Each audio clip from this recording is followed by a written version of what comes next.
अचानक से लाइट बंद हुई और हम 5-7 मिनट बाद हमने देखा बाहर, तो बाहर जो है वो स्मोक बहुत ज़्यादा भरी पड़ी थी कि फायर अलार्म सिस्टम होता है वो नहीं था, कोई रास्ते क्लियर नहीं थे कि कौन से कोई साइनेज जिस तरह होते हैं कि इमरजेंसी में कहाँ से कौन सा रूट फॉलो करना है। हमें समझ में नहीं आ रहा, हमारे लगेज फंसे हुए हैं कि भाई हम कैसे अपने घर को वापस जाएं और रात कहाँ गुजारें। यहाँ पर बहुत अच्छा काम है, रेस्क्यू तकरीबन कोई 5-7 मिनट में ही यहाँ पर अवेलेबल थी। कितने लोग जो है अंदर अभी तक जो है इस हादसे में जान की बाजी हार गए। अस्सलाम वालेकुम नाज़रीन, न्यूज़ वन प्लस से आपका मेज़बान शाहज़ेब आलम। उम्मीद करता हूँ आप सारे खैरियत होंगे। इस वक्त हमारे साथ इंडिगो होटल के बाहर मौजूद हूँ जहाँ पे आग लगी। इस वक्त जो है मुतासिर होने वाली फैमिली भी हमारे साथ मौजूद है, भाई मौजूद है। इन्होंने बताया कि मेरा सामान जो है अंदर फंसा हुआ है, हम बड़ी मुश्किल से जो है बाहर आए हैं। अस्सलाम वालेकुम। वालेकुम सलाम। कैसे हैं आप? जी अल्लाह का शुक्र। आपने बताया कि मैं बड़ी मुश्किल से बाहर में मुझे रेस्क्यू किया गया, क्या सारे मामलात हैं? आग किस तरह लगी कुछ पता नहीं चला? जी बिल्कुल, सुबह तकरीबन कुछ 11:30-12 के वक्त जो है हम अपने कमरों में मौजूद थे। ठीक है। तो अचानक से लाइट बंद हुई और हम 5-7 मिनट बाद हमने देखा बाहर, तो बाहर जो है वो स्मोक बहुत ज़्यादा भरी पड़ी थी। तो हमने काफ़ी मुश्किल से 15-20 मिनट लगे हमें वहाँ से निकलने में। तो हम नीचे जैसे ही पहुँचे ग्राउंड पे आए, उसके बाद बेसमेंट में वो आग थी, बट स्मोक ने जो है ना वो पूरी बिल्डिंग को अपने घेरे में ले लिया था।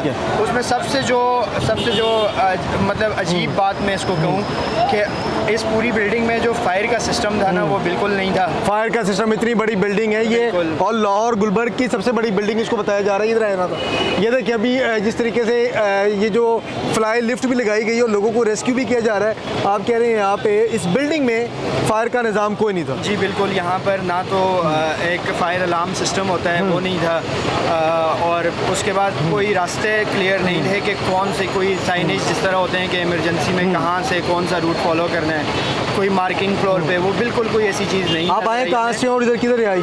मैं बेसिकली कराची से आया हूँ।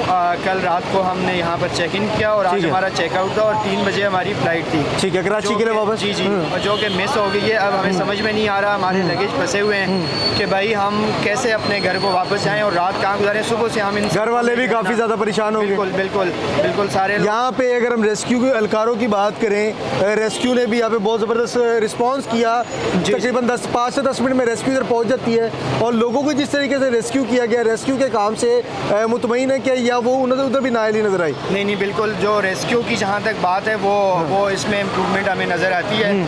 अगर कंपेयर करें हम इसका दूसरे सूबों से, तो नो डाउट कि यहाँ पर बहुत अच्छा काम है। रेस्क्यू तकरीबन कोई 5-7 मिनट में ही यहाँ पर अवेलेबल थी। उसने काफ़ी अच्छा कंट्रोल किया है उसको। ये कि फायर जो है वो पूरी बिल्डिंग में नहीं लगी, तो नीचे बेसमेंट से शुरू हुई है। यस, ये बेसमेंट में और वहीं उसको ख़त्म कर दिया गया। तो ये एक अच्छी बात है।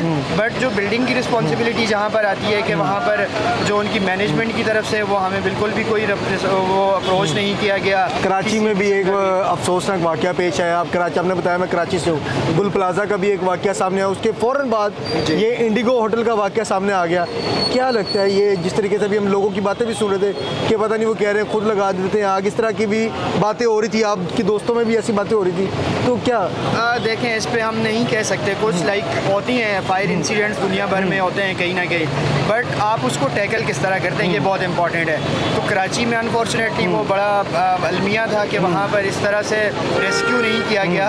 वहाँ कैजुअलिटीज़ बहुत ज़्यादा हुई हैं कंपैरेटिवली, यहाँ पर अल्हम्दुलिल्लाह काफ़ी कंट्रोल्ड है। सो ये तो एक अच्छा साइन है कि यहाँ गवर्नमेंट की तरफ से अच्छे एक मेजर्स लिए गए हैं। ठीक है, बट कराची का वाक़या वाकई बहुत अफसोसनाक था। कोई दोस्त वगैरह आपने बताया कि हमारा सामान भी फंसा हुआ है, कोई दोस्त वगैरह भी फंसे हुए, फैमिली वगैरह ऊपर जो मौजूद थी उन सबको टाइमली रेस्क्यू कर लिया गया या अभी भी वो ऊपर मौजूद हैं फंसी हुई? नहीं, सारे लोग अल्हम्दुलिल्लाह नीचे हैं। हमारे 4 लोग थे हम, तो हम सारे बाहर ही हैं और बाहर इन सड़कों पे ही हम सुबह से हम बस यही है। लाइक आप कह लें कि हम इमदाद के लिए वो कह रहे हैं कि भाई हमें मतलब कुछ नहीं चाहिए, हमें बता दें, हमारे लगेज दे दें, हमें डिलीवर कर दें। अंदर क्या क्या सामान पड़ा हुआ? हमारी बहुत सारे लैपटॉप बैग्स हैं, उसमें हमारे ऑफिस के लैपटॉप्स हैं, हम ऑफिशियल ट्रिप पे थे, तो और इस तरह की चीज़ें, बाकी हमारा लगेज, पर्सनल बिलोंगिंग्स जितनी भी हैं वो सब हैं। तो अब आप को क्या लगता है, कोई बातचीत हुई आपके अंदर किसी से कि सामान के वाले से? क्योंकि बताया जा रहा था कि तकरीबन 12:30 बजे, ये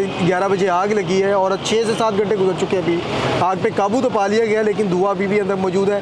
और जो 2 लोगों की मरने की जो इत्तलात आ रही है, कितने लोगों की, क्योंकि आप अंदर ही रिहाइश पजीर थे, आइडिया ज़्यादा होगा कि कितने लोग जो है अंदर अभी तक जो है इस हादसे में जान की बाजी हार गए? देखें जी, ये तो अब रेस्क्यू बेहतर बता सकता है, मुझे नहीं आइडिया, बट ये है कि लोग सामने, लोग बहुत ज़्यादा थे। हमारे सामने एज सच कोई इंसिडेंट उस वक्त नहीं हुआ था। कितने लोगों को रेस्क्यू किया गया अभी तक? रेस्क्यू तकरीबन 99% लोग आई थिंक रेस्क्यू हो चुके हैं। यहाँ पर कोई, आई डोंट थिंक सो के अंदर रेस्क्यू के मतलब रेस्क्यू से आप मुतमईन हैं? जी जी, रेस्क्यू से।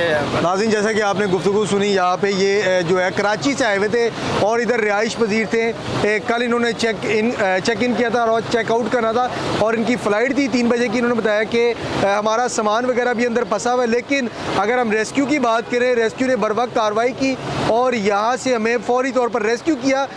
मैं आपको फिर दिखाता चलूँ, ये मैं आपको फ्लाई लिफ्ट इसलिए दिखा रहा हूँ, तकरीबन 19 बिल्डिंग जो है वो सेफ़ है। और अगर आग की बात करें, बर्न की बात करें, बर्न बेसमेंट में लगी थी।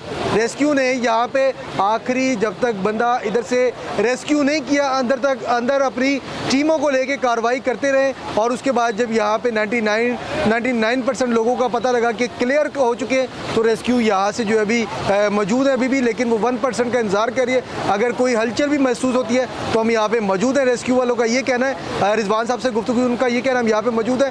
जब तक हम इसको क्लियर नहीं कर लेते, धुआं यहाँ से क्लियर नहीं कर लेते, हम यहाँ पे ही मौजूद है। न्यूज़ एंड प्लस से अपने मेज़बान शाहज़ेब आलम को इजाज़त दे। खुदा।